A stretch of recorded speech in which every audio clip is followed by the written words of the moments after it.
와이즈 클럽. 당신도 투자로 인생을 바꿀 수 있습니다. 고정 댓글을 확인하세요. 만약에 대한민국이 HBM이라는 고성능 D램이 없었다 그러면 네. 이번 AI 혁명 사이클에서도 재미없었을 수도 있어요. AI 반도체 시장에 대해서 전망치가 계속 상향 조정되고 있고 AI 반도체 시장의 상향 조정치보다 HBM의 시장 상향 조정치가 더 빠른 거예요.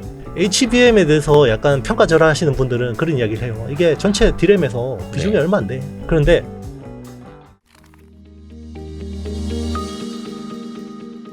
IT의 신이라고 소개를 하는 게 더 나을까요? 아니면 HSL 파트너스? IT의 신 하죠. IT의 신. 예. 그게 더 네네. 친근하고. 네네. 그러면 이제 오늘은 거의 신과 함께네. 네. IT의 신 이형수 대표 모셨습니다. 아유, 와주셔서 고맙습니다. 네, 안녕하십니까. 안녕하세요. 의외로 가까이에 계셨는데 네. 보니까 여의도 내에서도 같은 건물에 아, 그렇죠. 입주해 있었고. 네네, 맞습니다. 가까이에 계셨는데 이제 자주 섭외할 것 같습니다. 아, 네네. 별일 없으면 부르세요. 올라올게요. 네. 계단 몇 개만 올라가면 네네. 되는. 근데 요즘에 모르겠습니다. 그 반도체 관련주가 네네.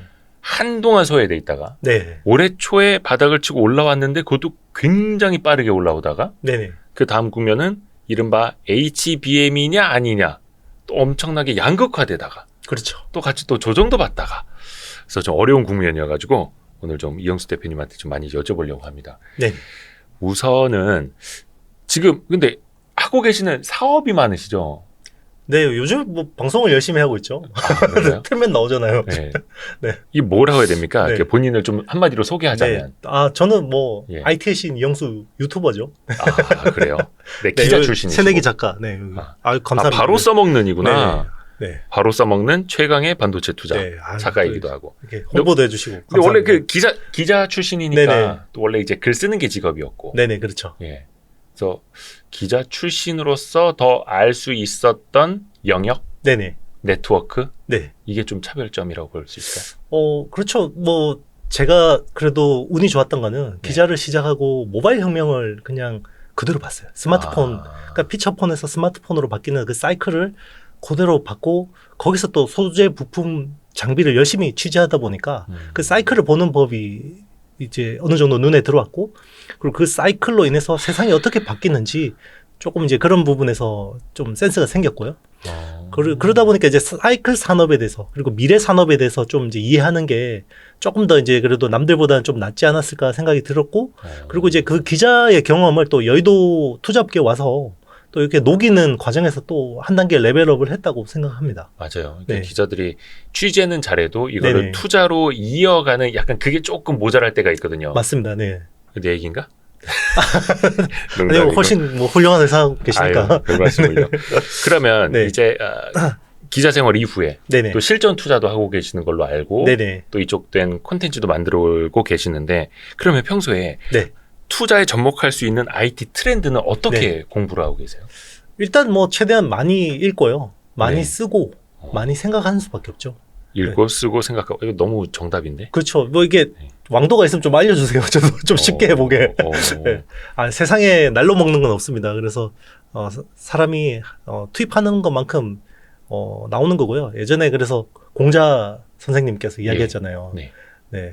아침에 일찍 일어나지 않으면 하루 동안 한 게 없고, 아. 네. 그리고 봄에 씨를 뿌리지 않으면 가을에 거둘 게 없고, 아. 네. 젊어서 배우지 않으면 늙어서 아는 게 없다. 아. 네. 이야, 훌륭하신 분이네. 네. 읽고 쓰고 생각하고. 네. 그러니까 그거 외에는 왕도가 없다. 그렇죠. 네. 좀 왕도 있으면 누가 좀 알려주세요. 네. 혹시 개인적인 투자도 지금 많이 하고 계세요? 원래는 뭐 테크 투자를 많이 했었는데 요즘에는 이제 제가 그래도 틀면 나오잖아요.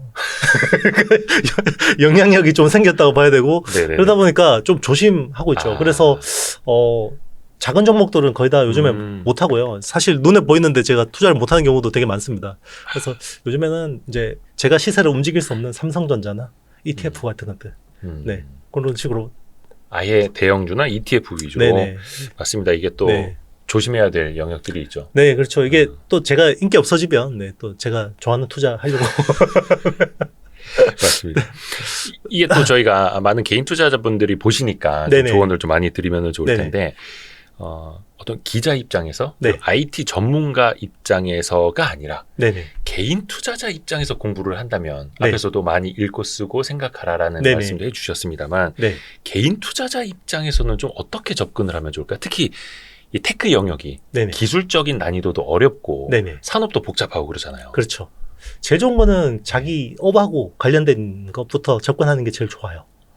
자기가 하는 일, 다니는 회사, 네. 그리고 자기네 회사의 경쟁사, 뭐 이런 것들 중심으로 접근하는 게 제일 좋고요.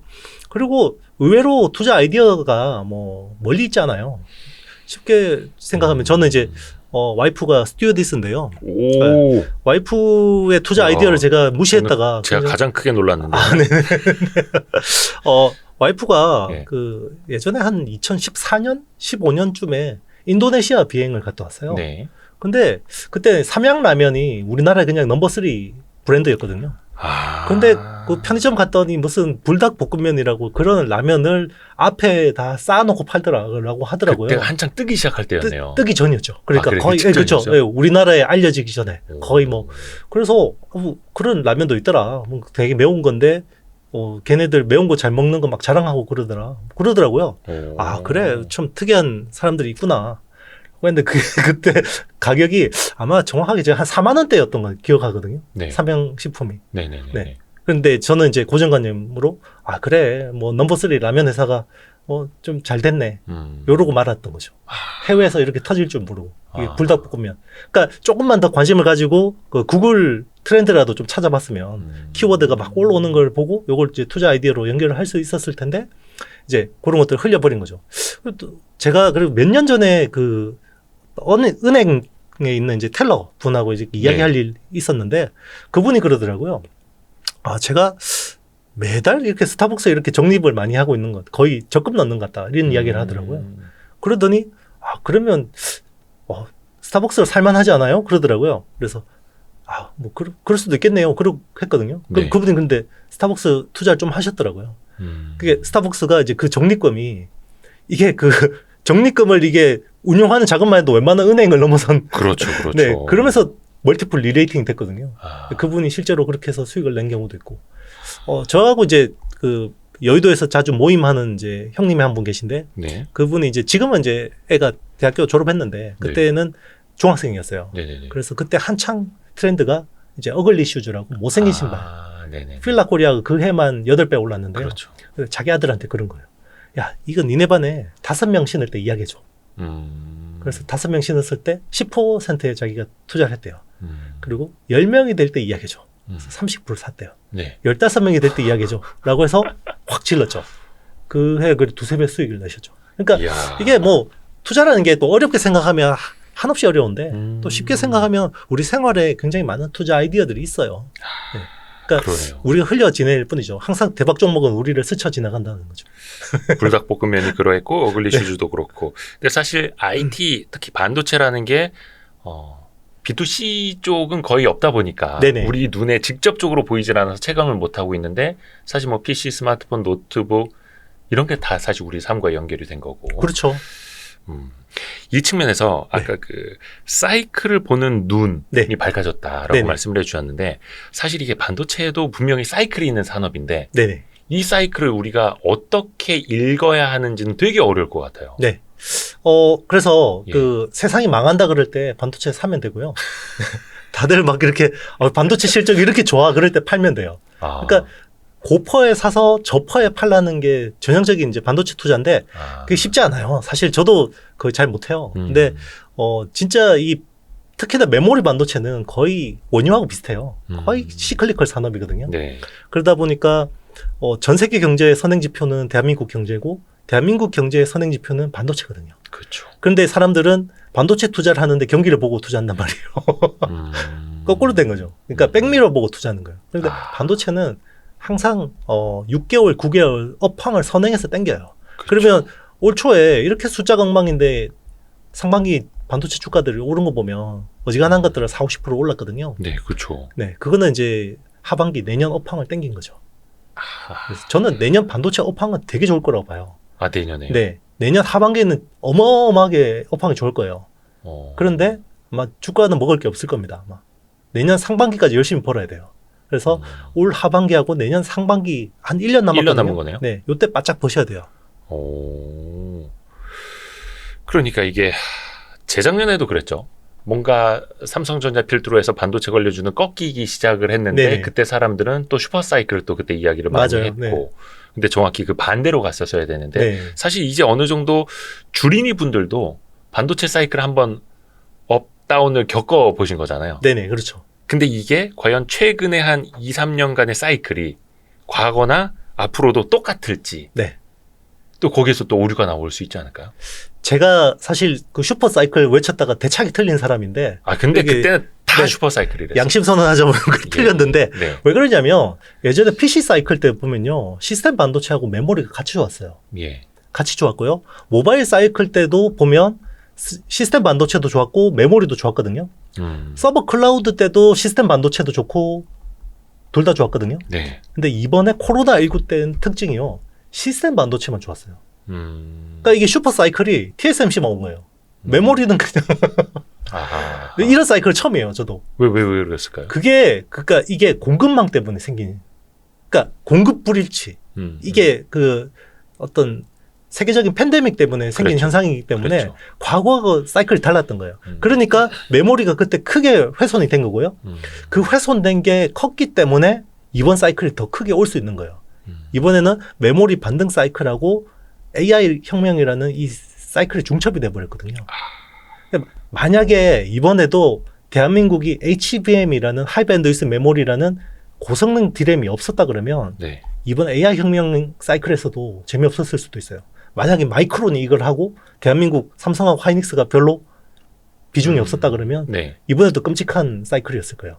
그런데 아. 지금은 대한민국이 90%예요. SK 하이닉스가 50%, 삼성전자가 40%를 담당하는 이 사이클이 온 거죠. 이른바 그 HBM이라고 하는 네. 고대역폭 메모리 반도체라고 하나요? 네네. 고대역폭 D램. 이 HBM이 도대체 뭐길래 이렇게 뜨거운 거예요? 일단은 주목할게요. 예. 두 가지 포인트가 있습니다. 네. 첫 번째 포인트는요. 메모리라 그러면 커머디티죠. 네. 그러니까 법령품이에요. 예. 어떤 그렇죠. 보드에다 꽂으면 다 되죠. 네네. HBM은요. 어떤 보드에 꽂으면 안 돼요. 아. 엔비디아의 GPU에만 들어갑니다. 엔비디아의 그쵸. 네, A100하고 H100이라는 GPU하고 2.5D 구조로 페어링해서 들어가는. 그러니까 일종의 고속도로가 필요한 네. 곳에만 넣을 수 있는. 그렇죠. 중요한 거는 주문형이라는 거예요. 음. 그러니까 반도체라는 게 시스템 반도체가 주문형이죠. 네네네. 그래서 재고라는 게 없어요. 아하. 주문한 것만큼만 생산하거든요. 그렇죠. 그래서 재고에 대한 리스크가 없죠. 그래서 보통 보면 시스템 반도체는 높은 멀티플을 주고 메모리는 낮은 멀티플을 주는 이유가 오호. 메모리는 항상 재고 때문에 가격 변동이 너무 큰 거예요. 네. 그러니까 높은 멀티플을 못 주죠. 근데 HBM이라는 아이템은요. 메모리에서 거의 처음으로 주문형 반도체예요. 그렇죠. 메모리 반도체계에서 나온 첫 번째 주문형 반도체. 그렇죠. 대중화된 첫 번째 주문형 반도체고 그리고 또 하나 중요한 게 아직까지 시장 자체는 크지 않죠. 비전 프로라는 애플의 네네네. XR. XR 기기. 그렇죠. 네. 그게 그 중요한 반도체가 두 개가 있어요. M2라는 프로세서가 하나 있고 그렇죠. R1이라는 센서를 총괄하는 프로세서가 하나 있어요. 네. R1 옆에 붙는 모바일 디램이 있어요. 기존의 LPDDR5X보다 수배 빠른 그 디램이거든요. 아하. 그게 또 주문형이에요. 아하. 그러니까 중요한 게 기존에는 메모리라는 거는 커머디티였단 말이에요. 원유처럼. 그래서 시클리컬 산업이었죠. 아하. 그런데 이게 메모리가 점점 차세대 디바이스로 올수록 주문형으로 바뀌고 있다는 게 중요한 포인트예요. 그러면 메모리에 대해서 낮은 멀티플을 줄 수 있냐라는 거죠. 멀티플 리레이팅의 포인트가 여기 있는 거고요. 또 하나 중요한 거는요. 굉장히 고부가 제품이라는 거예요. 그러니까 HBM에 대해서 약간 평가절하하시는 분들은 그런 이야기를 해요. 이게 전체 디램에서 비중이 네. 얼마 안 돼. 2%밖에 안 돼. 그렇죠. 최근에 네. 외신에서도 그런 네. 이야기가 나왔고 네. 월스트리트 저널에서도 HBM이라든지 네. AI용 반도체가 많이 주목을 받는 건 맞지만 네. 다른 반도체 시장 안 좋아지는 거를 더 이게 돌려놓기는 어려울 거야. 이런 지적들도 나오더라고요. 맞아요. 네. 전체 시장에서 보면 그런데요. 예. 그쪽 섹터는 환호할 수밖에 없죠. 쉽게 이야기하면 2%의 빗 그로스, 그러니까 비트 기준으로는 2%밖에 안 되는데요. 금액 기준으로는 10%예요. 왜냐하면 일반 디램 대비해서 8배가 비싸고요. 네. DDR5가 디램 중에서 굉장히 고부가 제품인데도 그거보다 5배가 비싸요. 그런데 이게 시장 전망치가요. 네. 처음에는 HBM 향후 3, 4년 동안 연평균 성장률이 40%라고 전망을 했었거든요. 네. 최근에 계속 상향 조정되다가 최근에 CT에서 나온 보고서였을 거예요. 네. 89% 나왔어요. 연평균. 어. AI 반도체 시장에 대해서 전망치가 계속 상향 조정되고 있고 AI 반도체 시장의 상향 조정치보다 HBM의 시장 상향 조정치가 더 빠른 거예요. 아하. 최근에 리사수 AMD CEO가 예. AI 반도체 시장이 올해가 300억 달러, 예. 네, 연평균 50% 성장해서 2026년이 되면 1,500억 달러 된다 그랬거든요. 그럼 1,500억 달러가 지금 디램하고 낸드 합친 시장이에요. 아. 이런 시장이 새로 생긴다니까. 새로운 수요가. 그러니까 현재만 네. 보면은 굉장히 그 포션 비중은 굉장히 작지만 네네. 일단 작은 게 고부가 가치. 근데 이게 점점 더 확실히 커진다. 그렇죠. 아. 중요한 게요. 우리는 산업, 그러니까 아까 말씀하셨잖아요. 네. 기자로서 산업 전문가일 때하고 시장에 와서 금융 전문가로서의 뭐가 다르냐. 그 관점 차이예요. 아. 생각해 보세요. 스마트폰도 침투율이 10%일 때 주가가 제일 세게 올랐어요. 네, 그러네요. 피처폰에서 스마트폰으로 바뀔 때. 초입에. 그렇죠. 왜냐하면 이렇게 선형적으로 이게 완전히 그래프가 쭉 올라오거든요. 네. 그리고 전기차도 침투율 10%일 때 2차 전지가 제일 세게 올랐어요. 그랬죠. 네, AI는 이제 5에서 10% 가는 구간이에요. 그런데 어떻게 지금 꺾이겠어요? 꺾일 수가 없죠. 이제 초입이다. 네. 그러니까 한켠에서는 에이 저거 HBM 너무 속도도 빠르고 네. 그러니까 어떤 시장에 막 벌써 거품 낀 거 아니야? 전체에서 차지하는 비중 얼마 되지도 않는다는데 이렇게 볼 게 아니라 거품은 맞아요. 네. 거품은 맞는데 네. 이게 안 터진다는 거죠, 당분간. 아, 근데 거기서 실질적으로 성장을 네. 하고 있고 맞아요. 네. 그게 성적으로도 나올 수밖에 없고 그러면 이게 거품이 터지려면요, 엔비디아 주가가 꼬꾸라져야 돼요. 음, 그러니까 엔비디아 주가가 버티면 HBM은 안 꺾여요. 음. 그러니까 엔비디아 주가가 지금 밸류에이션으로 설명할 수 있는 사람 별로 없죠. 그렇죠. 그 네.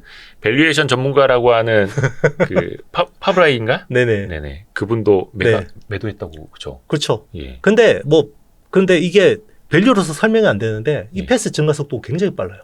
음, 왜 그러냐면 지금 그 모든 빅테크들이 AI라는 게요. 지금은 자기네 AI한테 데이터 학습을 시키는 구간이에요. 그렇죠. 그러면 우리가 애들 뭐 중학교, 고등학교 때 사교육비 막 쓰잖아요. 네. 그러면 사교육비 쓰면 얘가 인생이 달라지기 때문에 엄청나게 투자할 수밖에 없죠. 아, 아끼질 않는구나. 그렇죠. 그러면 그 사교육비라는 게 GPU예요. 아하. GPU를 최대한 많이 쓸수록 우리 AI의 성능이 좋아지는 거고요. 음. 이거는 뭐 사교육비라고 할 수 있지만 사실상 군비 경쟁이라고 봐야 돼요. 아하. 왜냐하면 빅테크는 있잖아요. 넘버 3 안에 들지 않으면 의미 없어요. 그렇죠. 그렇죠. 나중에 다 정리되죠. 옛날에 수많은 OS 있었지만 구글 안드로이드 OS 말고 기억나는 거 있으세요? 아, 그렇죠. 그렇게 정리가 된단 말이에요. 그런데 거기서 살아남으려면 자기네 AI가 살아남아야 되거든요. 그런데 그 AI는 GPU를 많이 박을수록 계속 성능이 좋아지는 거예요. 그러네요. 사교육 열심히 받는 거네요. 네. GPU는 사교육비인과 동시에 군비 경쟁과 같다. 그렇죠. 거기에 거기에 생존 경쟁이에요. 생존 그렇죠. 경쟁. 그런데 거기 군수물자를 납품하는 게 HBM이에요.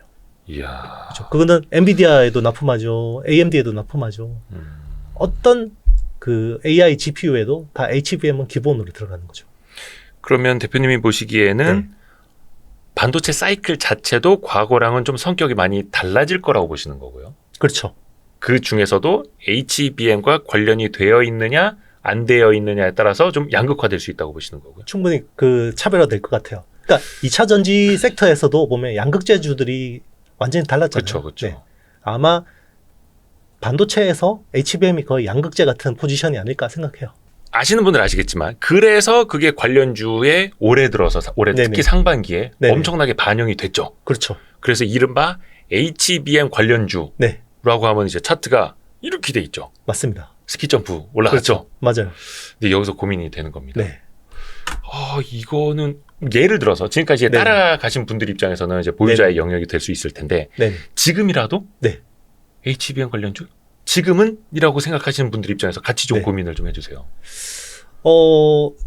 이거는 이제 펀더멘털 리스트하고 네. 트레이더의 영역이 좀 달라요. 네. 그러니까 지금은 사실 펀더멘털 리스트들이 따라붙기는 쉽지 않은 영역이라고 봐요. 아 밸류에이션. 네네. 밸류에이션으로 사람들. 사실 좀 설명하기가 네. 쉽지 않은데요. 그런데 모멘텀으로 투자하시는 분들은 지금 따라붙을 만하죠. 아. 충분히. 꺾일 것 같지 않으니까. 그러니까 지금 그걸 생각하시면 돼요. 엔비디아가 꺾일 것 같으세요? 아닐 것 같으세요? 거기에 따라서 판단하시면 되죠. 네. 아니, 더 어려운데? 그래서 어려운. 투자는 남이 해줄 수 있는 게 아니라 자기가 해야 되는 거예요. 근데 어떻게 보면은 이제 네. 물론 이게 밸류에이션이 합당한 거냐라는 논란도 네네. 또 나올 수도 있겠습니다만 네네. HBM이라는 게 어떻게 보면 이제 시작이잖아요. 그렇죠. 물론 주가가 그걸 어디까지 땡겨서 반영했느냐에 따라서 또 이제 주식 투자자로서 고민이 더 커지는 건데 그렇죠. 그러면 이 HBM이라는 것 자체의 사이클은 더 길게 봐야겠죠, 그러면? 그렇죠. 이제 침투율이 비트 기준으로 2%잖아요. 2%고요. 이게 그리고 이게 HBM 쪽에서 점점 확장이 되는 거죠. 확장. 네, 그렇죠. 이게 좋지만 예. 점점 AI 반도체라는 영역이 확장이 되는 거죠. 처음에는 GPU부터 봤잖아요. 그래서 네. 엔비디아, 그리고 엔비디아하고 친한 업체들이 누구냐? 전 세계적으로 봤죠. 이거는 우리나라뿐만 아니라 미국 나스닥에서도 그렇고요. 그리고 일본 증시에서도 그렇고 대만 증시도 그랬고요. 실제로 보면 일본 회사 중에 이비덴이라는 회사가 있어요. 이비덴. 네, 기판 업체거든요. 예. 플립칩 BGA 기판 업체인데 예. 정말 주가 무거운 회사예요. 예. 이 회사가 5월에만 50% 올랐어요. 엔비디아 쪽에 기판 납품한다고. 우리나라에서도 그런 기업들이 좀 나타났었죠. 그렇죠. 그 기판, 뭐 소재, 맞습니다. 뭐 솔더볼, 그렇죠. 뭐. 대덕전자 뭐 그러니까 이게 처음에는 HBM 쪽 엔비디아 관련주들만 보다가 예. 이게 점점 그러면 커지는 거죠. 그렇죠. AI 서버에는 와 DDR5도 엄청나게 들어가는구나. 그래서 DDR5 관련주들 땡기는 거죠. 그 다음에 DRAM 다음엔 스토리지, 그렇죠. SSD 쪽을 막 땡기다가 네. 나중에는 뭐 HBM에 들어가는 처음에는 TSV 쪽하고 본딩 쪽 중요하다 그러다가 나중에 리플로우가 이게 또 많이 쓰이는구나. 그리고 거기에 가공하는데 뭐 세정이라든지 이런 것도 많이 쓰이는구나. 그러니까 계속 확장이 되는 거예요. 거기서 시장은 계속해서 만들어내요. 어떤 주도주를 만들어내거든요. 그렇죠. 그게 어떻게 보면 이제 전형적인 그 신사업, 신산업의 초입에서 나타나는 흐름들이기도 한데 그러면 HBM하고 연관이 있는 것들은 전공정에 많은가요? 후공정에 더 많은가요? 후공정이에요. 압도적으로. 그렇죠. 그래서 이번 사이클이 되게 특이한 거예요. 보통 보면 반도체라는 게 8대 공정 중에 6대 공정이 전공정이고 나머지 그 2개가 후공정이거든요. 예. 그래서 대한민국은 사실 전공정만 거의 집중해온 나라예요. 예. 왜냐하면 메모리라는 거는 후공정이 그렇게 중요하지가 않았어요. 후공정은 뭔가 네. 항상 서자 취급당하고 그렇죠. 약간 좀 밸류도 낮은 취급당하고 막 네네. 이랬었는데. 그렇죠. 그런데 일단 이제 후공정이 중요해진 이유는 일단 첫 번째는 전공정 기술이 너무 어려워진 거죠. 아하. 그러니까 무어의 법칙이라 그래서 반도체가 생긴 이래로 이게 선단 공정, 미세 공정만 계속하면 반도체 성능이 전성비가 좋아지는 거였거든요. 그렇죠. 그래서 계속해서 2년마다 트랜지스터의 집적도가 2배씩 늘어나는 네. 무어의 법칙으로 했는데 이게 5나노, 4나노 오니까 이게 쉽지 않은 거죠. 거의 한 개에 다 다른. 한계에 다른 거죠. 네. 네. 왜냐하면 거의 뭐 이 3나노, 2나노면요. 이제 실리콘 그 원자 알갱이가 거의 보이는 수준이거든요. 실리콘 원자 알갱이 한 개 크기가 0.5나노거든요. 그러면 2나노면 실리콘 알갱이 4개의 폭이에요. 아. 그러니까 이제 쉽지 않은 거죠. 이제 양자역학에 세계로 오니까 너무 어렵고 그리고 5나노에서 3나노로 넘어가는데 R&D 비용만 거의 50조 가까이 들어요. 아. 네, 50조 원. 그 거기서부터는 네. 뭔가 비용 대비 효과가 나올 그렇죠. 수가 없는 구조가 되어버리는 그렇죠. 거네요. 대한민국 한 해 R&D 예산이 한 86조 될 거예요, 아마. 그걸 다 쏟아부어야 돼요. 그렇죠. 한 개 회사가 이거를 해야 되니까. 이게 그래서 국가 대항전이 돼버린 이유도 여기 있는 거고요. 그러다 보면 기술이 너무 어렵고 그리고 이제 그러면 이거를 반도체 성능을 끌어올릴 수 있는 게 뭐가 있을까라고 생각하다 보니까 후공정. 그래서 어드밴스드 패키징이라는 새로운 세그먼트가 생긴 거고요. 아하. 그리고 이제 또 중요한 거는 전방 시장, 애플리케이션이 달라진 거예요. 네. 그러니까 이게 AI라는 게 중요한 어떤 그 전방 수요처가 됐잖아요. 네. 근데 우리 컴퓨터라는 거는 우리 폰 노이만 구조라는 거, 아. 그 거의 80년 전에 폰 노이만이라는 천재가 고안한 그 구조 그대로예요. 네. 프로세서의 성능을 메모리 불러오는 속도가 못 따라가니까 중간에 D램이라는 버퍼를 두는 요 구조거든요. 네. 그게 모든 컴퓨터의 기존인 구조인데 AI는 사람의 뇌를 모방한 구조예요.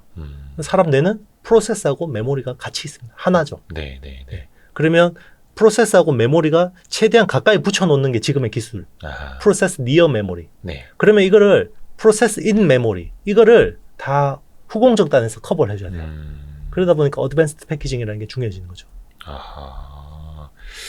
그래서 이제 후공정도 뭔가 이제 차원이 달라지는 시대로 가는 것. 이것도 그렇죠. 근데 사실 후공정이라고 해서 다 HBM이나 네. AI 관련된 사업은 아닐 거 아니에요. 후공정 중에서 아주 하이엔드, 어드밴스드 하이엔드로. 패키징. 그러니까 최근에 이야기하는 TSMC 코어스라고 하죠. 네. 칩 온 웨이퍼 온 서브스트레이트. 네. 네, 이런 거. 그리고 삼성이 이야기하는 i큐브, h큐브 같은 거. 그리고 인텔의 포베로스, 다이렉트 이런 것들 이야기하는 거죠. 어드밴스 패키지냐 아니냐에 따라서 그러면 그렇죠. 후공정도 완전히 주가도 완전히 달라지는 거죠. 양극화가 쭉 되는 거예요. 맞습니다. 실제로 주가 놓고 보면 그렇죠. 그게 지금 많이 펼쳐지고 있죠. 그렇죠. 그러면 맞습니다. 당연히 투자자 입장에서는 그냥 반도체 사이클 돌아온다니까 전통적인 관련주들 그냥 그 포션 그대로 가겠지라고 생각하고 있으면 그냥 그렇죠. 이번에 재미없죠. 그렇게 투자하신 분들은. 그러니까 사실 이제 많은 네. 분들이 오히려 이제 반도체 투자를 편안하게 생각하셨던 분들은 스마트폰이나 다른 IT 이런 데처럼 협력사가 바로바로 탈락하지도 않고 그렇죠. CR이라고 해서 단가 인하 압력을 막 받지도 않고 그래서 편안하게 그 포션 그대로 간다라고 생각을 했던 건데 그렇죠. 근데 거기에만 머물러 있던 사람들은 HBM 관련주 어드밴스드 패키징 네. 쪽을 보면서 약간 또 이제 박탈감을 느낄 수도 있는 거고 투자자라면 당연히 여기를 당연이라는 표현은 좀 어폐가 있습니다. 여기를 이제 따라가야 수익이 더 많이 날 수도 있는 거고. 그렇죠. 그러네요. 그러니까 이게 비중이 2%밖에 안 되는데 별로 안 중요해요라고 생각하시는 분들은 아마 많이 못 벌었죠. 이번 사이클에서. 그래서 이 주식 투자가 어렵기도 하지만 또 재밌기도 한 게 세상의 변화에 투자를 하는 거고. 그렇죠. 또 그 변화가 가장 빠르게 반영이 되는 거고. 특히 맞습니다. 테크 분야는 더 빠르고. 그렇죠. 후공정 중에서도 네. 이 후공정도 좀 단계가 있지 않습니까? 그렇죠. 장비도 있고 소재도 있고 뭐 특히 네. 이 대표님이 주목하시는 후공정 분야가 있다면 일단 이제 그 어드밴스드 패키징에서 제일 중요한 기술은 두 개예요. 네. TSV라는 실리콘 관통 전극이라는 건데 네. 이거는 사실 거의 전공정에 가까운 후공정이에요. 그러니까 D램에다가 그 아주 미세한 구멍을 뚫어서 그 구리를 채워서 연결하는 거거든요. 네. 그러니까 수직으로. 예. 그러니까 HBM이라고 하면 뭐 3D나 2.5D 구조인데 다 TSV를 기본으로 해야 돼요. 그러니까 칩 투 칩 커뮤니케이션이거든요. 기존에는 반도체끼리 서로 커뮤니케이션 하려면 PCB라는 거를 통해서 연결해야 되죠. 네. 근데 PCB가 없죠. 네. 그냥 칩끼리 바로 붙여가지고 통신을 하는 거거든요. 네. 그러니까 그만큼 어려운 거예요. 그러니까 그 구멍을 식각으로 뚫어요. 그러니까 네. 반도체 전공정이 쓰는 식각으로 구멍을 뚫고 구리를 채우고 해야 되기 때문에 거의 전공정에 가까운 건데 이거는 국내 서플라이 체인이 별로 없어요. 대부분 뭐 어플라이드 머티리얼즈나 랩리서치 같은 회사들이 하거든요. 뭐 장비는 네, 그렇죠. 네. 장비. 그리고 뭐 소재도 뭐 대부분 이제 뭐 일본산 소재 이런 것들이 하는 거고. 근데 이번에 슈퍼스타가 하나 나왔죠. 요거를 TSV하고 또 하나 중요한 게 본딩이라는 거예요. 칩 투 칩끼리 붙이는 거. 그러니까 면 대 면으로 붙이는 게 되게 중요한데 그거를 이제 한미반도체라는 회사가 이거를 HBM 쪽에 거의 독점을 해버렸죠. 아하. 네. HBM3라는 4세대 제품부터. 그래서 또 주가도 어마어마하게 올라가고 올해 5배 올랐죠. 그래서. 올해만 5배였어요? 네, 올해 5배 올랐습니다. 이게 지금 시총 1조짜리 한미 회사가. 동맹 얘기할 게 아니라 한미 반도체를 샀어야 되는데 지금 우리가 어마어마하네요. 그렇죠. 그리고 또 그 TSV 이것도 어떻게 보면 이제 관련주가 또 있지 않았나요? 소재 쪽으로도? 소재 쪽으로는 이제 있기는 있는데 네. 사실 뭐 직접적인 관련은 없고요. 이제 TSV를 뚫기 위해서 가스가 필요해요. 예. 그 플로어링 가스라는 게 필요한데 그런 것들을 하는 게 이제 KNW라는 회사가 하는데 아직 납품 실적은 없어요. 그냥 국산화만 하겠다라고 이야기를 한 거고. 이제 뭐 나중에 혹시나 되면 대박인 거죠. 뭐 그런 것들도 있고 그리고 이제 칩을 수직으로 쌓고 연결하고 이러면 검사가 굉장히 빡빡해지잖아요. 그럼 이런 것들을 외관에서 검사할 때는 이제 인텍 플러스라는 회사가 3D AOI로 검사를 해야 되고 그리고 내부에서도 여러 가지 검사들이 필요하죠. 그리고 뭐 그 어떤 구멍을 뚫으니까 또 엄청나게 찌꺼기들이 많잖아요. 네네. 그런 거는 이제 PSK 홀딩스라는 회사가 디스컴 장비라는 걸 가지고 이제 해줘야 되고 그리고 이제 뭐 레진 같은 것들로 그 칩 사이에 요걸 채우는데 이게 흘러 넘치면 닦아줘야 되죠. 근데 아주 미세하게 닦아야 돼요. 옛날에는 세정할 때 대충 알콜로 쑥 닦아도 되거든요. 네. 그러면 여기에 아주 미세하게 닦인단 말이에요. 그 회로가. 근데 네. 요즘에는 회로가 몇 나노 수준이니까 이거 그렇게 닦으면 안 돼요. 회로 상해버리거든요. 그러니까 아주 정밀하게 세정해줘야 되니까 그런 쪽 세정하는 회사는 이제 제우스라는 회사가 TSV 세정 뭐 이런 것들 하는 거고요. 세정 장비. 네, 맞습니다. 그리고 이제 요런 그 칩끼리 또 연결할 때 그 구리를 채우지만 그 엘리베이터끼리 연결할 때 아주 미세한 마이크로 펌프가 필요한데 뭐 그럼 마이크로 펌프는 뭐 덕산, 하이메탈 같은 회사들이 하는 거고 그걸 납을 또 녹여서 붙일 때는 리플로우 장비라는 게 필요한데 그런 쪽은 이제 뭐 STI 같은 회사들이 하는 거죠. 그 방금 말씀하신 네. 그 기업들은 뭐 이렇게 추천주는 아니고 이미 많이 올랐어요. 공교롭게도 그래서, 다 이제 많이 올랐어요. 네. 먹을 게 없습니다. 아니 그러니까 네. 이게 항상 그래서 모든 투자 공부는 작년부터 해놨어야 됩니다. 여기 책에 다 나와 있어요. 아 그래요? 네. 이거 1월에 나온 책인데 예, 그러니까 그렇죠. 이거 읽으실 반도체 분들 사이클 최바닥에서 그쵸. 발간이 됐는데 그래서 저를 1월에 보신 분들은 되게 좋아하세요. 근데 저를 작년 한 하반기에 만나신 분들은 저렇게 틀리는 놈이 없다고. 그렇죠. 그래서 그거 뭐 타이밍이나 이런 거는 네네. 아무도 아유, 모르고 저도 모릅니다. 예, 아무도 모르고 그래서 이렇게 네. 공부를 해놓는 건데 네네. 그러네요. 근데 이게 주가 측면에서는 또 많이 오른 게 있고 네네. 산업적인 거는 이제 개화하는 그 네네, HBM 맞아요. 시장이고 그렇죠. 그래서 그 사이에서 우리는 어떻게 전략을 짤 것인가 이제 각자 판단을 좀 해봐야 되겠죠. 그게 우리의 숙제죠, 사실은. 네, 맞습니다. 그러면 후공정만 있느냐? 네. 전공정에 나타나는 변화는 없습니까, 혹시? 전공정도 이제 크게 좋아질 수 있어요. 예. 특히나 이제 메모리 전공정이 내년에 굉장히 좋아질 것 같습니다. 메모리 전공 이거는 HBM하고는 네, 상관없이. 상관없이. 네네. 메모리 쪽이 전공정이 왜 좋아지냐면요. 네. 올해하고는 작년이 너무 안 좋아서 이제 이 감산이라는 게요. 우리는 하락 사이클이 오면 공급업체들이 감산하나 보다라고 생각하잖아요. 네. 감산이 IMF 때 이후로 처음으로 일어난 거예요. 이번 사이클에서. 그러니까 예전에 PC 사이클이 꺾이거나 모바일 사이클이 꺾이거나 클라우드 사이클이 꺾일 때도 공급업체들은 공급을 줄인 적은 없어요. 투자를 줄였죠. 캐펙스라는 걸. 근데 이번에는 너무 이 사이클이 엄복하니까 공급을 줄였어요. 공급을 25에서 30% 줄였어요. 네. 근데 반도체 공장이라는 건요. 그 철강 공장의 고로하고 똑같아요. 스위치 한번 끄면 요거를 다시 리부팅 하는데 한 몇 달이 걸려요. 거의 1년 가까이 걸릴 수도 있어요. 그러니까 갑자기 수요가 올라왔다고 해서 갑자기 생산을 늘릴 수가 없어요. 네. 유유 설비를. 옛날에 우리 그 코로나 때 보면 네. 비행기 LCC 업체들이 굉장히 많이 어려워졌잖아요. 네. 그래서 그냥 그 비행기 세워놨잖아요. 네. 근데 갑자기 수요가 또 좋아졌어요. 그 비행기들 가동하려고 그러니까 갑자기 뭐 1년 6개월 기다려야 되더라고요. 시간 걸리죠. 네, 정비. 네. 네, 그러니까 쉬운 게 아니에요. 반도체도 이번에는 그렇게 공급에서 큰 훼손이 일어났기 때문에 내년부터 수요가 올라올 수밖에 없어요. 사람들이 뭐 스마트폰을 기존에 2년 만에 바꾸다가 3년, 4년 버티다가 그럼 5년 쓸 거야. 이러면 이제 달라지는 거죠. 그리고 네. 서버도 기존에 3년 쓰다가 경기 어려우니까 4년 쓰자, 5년 쓰자. 근데 계속 막 다운되고 막 갑자기 뭐 넷플릭스 다운되고 유튜브 다운되고 투자 안 할 수가 없어요. 그러면 해야 되거든요. 그럼 수요라는 거는 결국은 올라올 수밖에 없어요. 그런데 공급이 못 따라오는 거죠. 네. 그러면 갑자기 또 투자를 급하게 해야 되는 상황이 올 수도 있어요. 올 가능성이 높아요. 이건 제가 이야기하는 게 아니라 세미라는 국제 반도체 장비 재료 협회에서 이야기한 건데요. 내년에 메모리 전공정 쪽에 굉장히 쇼티지가 심해서 투자가 많이 일어날 거라고 이야기했고 올해 대비해서 15% 성장한 1,000억 달러 정도의 전공정 장비 투자가 일어날 거라고 이야기했고 특히나 제일 투자가 많이 일어날 쪽이 올해 낸드 플래시 투자 그러니까 전공정 투자가 거의 반토막이 났거든요. 네. 전년 대비해서. 네. 내년에는 올해 대비해서 60%가 늘어날 거다라고 전망했습니다. 전공정 투자부터. 네네. 그렇죠. 그러니까 지금의 어떤 감산하고 있는 것에 그 다음 버전을 준비한다라는 측면으로 이해하면 될까요? 그렇죠. 이게 감산의 후유증이 예. 향후 몇 년 동안 이어지는 거죠. 그러면 공급이 14리 늘어나기가 쉽지 않아요. 다시 웨이퍼 투입량 증가시키고 한다고 네. 해서 다시 공급량이 쭉 올라오는 쭉 게 아니고 단기간에 올라올 수가 없어요. 이거는 또 공급을 늘리기 위해서는 또 시간이 필요한데 우리 차량 반도체 쇼티지 같은 사건이 메모리에서 내년에 일어날 수도 있어요. 아, 그래요? 네. 그러면 전공정 쪽에서도 네. 그게 당장 감산이 되면 어떤 그 소재 부품 네. 측면에서 보면은 같이 좀 덜 들어가는 거잖아요. 그렇죠. 근데 이게 다시 수요가 늘어나게 되면은 공급량이 더 늘어난다. 이게 어떤 구조로 간다라는 거예요? 어떤 논리로?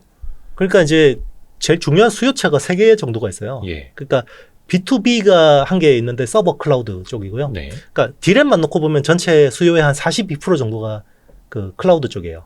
그리고 나머지 한 58%, 60% 정도 되는 게 B2C 쪽이에요. 네. 그게 한 30% 후반대 정도가 스마트폰이고요. 네. 그리고 한 PC가 13% 정도 돼요. 그리고 뭐 가전이나 이런 건데 잡다하게 해봐야 별로 안 돼요. 그러니까 그 세 개의 수요처가 제일 중요한데 지금은 서버 클라우드는 올해도 플러스 성장하고 네. 그런데 서버 클라우드도 전반적으로는 좋은 건 아니에요. 하이엔드만 좋아요. AI용. 그 미들 로우 쪽 있잖아요. 일반 기업들이 투자하는 엔터프라이즈 이런 쪽은요. 안 좋아요. 지금도. 기업용 일반 서버 네네. 같은 거는 일반 서버 안 좋아요. 뭐 그 하이엔드만 좋고 근데 스마트폰은 작년도 안 좋았고 재작년도 안 좋았는데 올해도 역성장이거든요. 그럼 3년 연속 안 좋았어요. 그리고 PC는 뭐 워낙 언택트 때 많이 바꿔가지고 그 영향이 조금 있긴 한데 최근에는 PC 쪽은 조금 돌아서는 분위기이긴 해요. 네. 그래도 뭐 스마트폰이 워낙 안 좋아서 그러니까 내구 소비재잖아요. 스마트폰하고 PC는. 근데 경기 영향을 받아요, 사람들. 아하. 그런데 B2B는요. 기업들이 필요하면 투자를 해야 돼요. 그렇죠. 지금은 AI 혁명에서 뒤처지면 플랫폼 회사들은 나중에 망하거든요. 네. 그러니까 안 망하려면 AI 투자를 해야 돼요. 그러니까 그쪽은 좋은 거예요, 지금은. 네. 전공정 쪽은 그러면은 어떤 회복 네, 1차적으로 회복이고 그러면 그 다음 사이클은 더 크게 온다라고 그렇죠. 보시는 거고. 그게 내년에 업황으로 반영이 될 거 아니에요? 네. 내년 상반기일 수도 있고 하반기일 수도 있는데 주가는 6개월, 9개월 선행해버린다 그러면 하니까. 올 하반기 움직일 수도 있죠, 주가는. 그러면 전공정의 어떤 회복 그리고 그 다음 사이클은 더 클 거라는 기대감에 AI로 인한 네네. HBM으로 인한 수혜도 같이 더 얹어져 있다라고 보면 될까요? 그렇죠. 그러니까 AI라는 수요는요, 네. 기존에 없던 수요예요. 네. 그러니까 없던 수요인데 갑자기 새로 생기는 시장이거든요. 음. 그러니까 기존의 전통 그 사이클 그 논리로는 지금 분석이 안 되는 거죠. 네. AI라는 그 영역은.